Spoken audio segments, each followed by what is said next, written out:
Media training tip of the day, you've got to be your own media.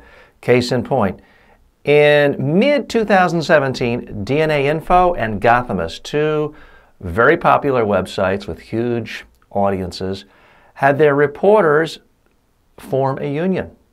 They voted to unionize themselves. The response from the owner, he completely shut down those organizations. Now, one of the media outlets had a huge audience, was actually profitable. The media owner simply hated unions, did not want to do any business with unions, would rather lose money by shutting down the businesses than have unions in his business. His right. It's a free market economy. You can shut down businesses if you like. Here's the real lesson. If you aspire to be a reporter and to communicate new facts, new ideas, new stories to audiences, my advice is don't count on any media organization anymore. We see newspapers going out of business every day. The people who are really most successful create their own media. They harness their strengths. They communicate with people through Facebook, through YouTube, through their blog, through books. You can self-publish, self-do all of those things.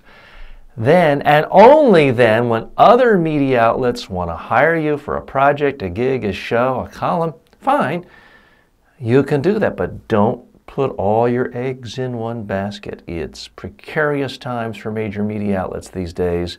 You can be axed, you can be eliminated instantly if you have your own audience, your own relationship with fans.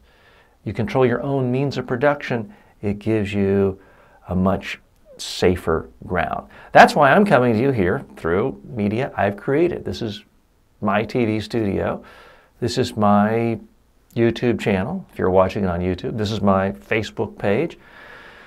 Now, it's true, I don't own Facebook or YouTube, but if one of them wants to get rid of me, I can pop up someplace else. Some of you are reading the text of this discussion right now in a column on my blog on my website. Do I do things with major media outlets from time to time? Sure. Have I been hired by networks before? The government agency that communicates all over the world through radio has hired me before.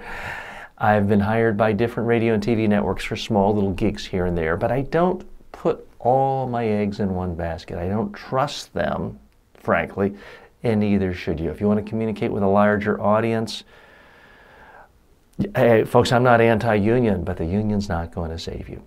I'm TJ Walker. If you'd like to learn more tips on how to speak effectively to the media, the traditional media, and your own media, then get some of my books at no charge. Just go to mediatrainingworldwide.com.